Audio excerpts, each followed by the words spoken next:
वर्णन केलेलं आहे त्याचं. गवळ्या घरी जातो दही दूध खातो, गवळ्या घरी जातो दही दूध खातो, करी दया दुधाचा रबडा,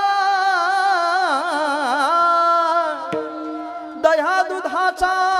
रबडा असा कसा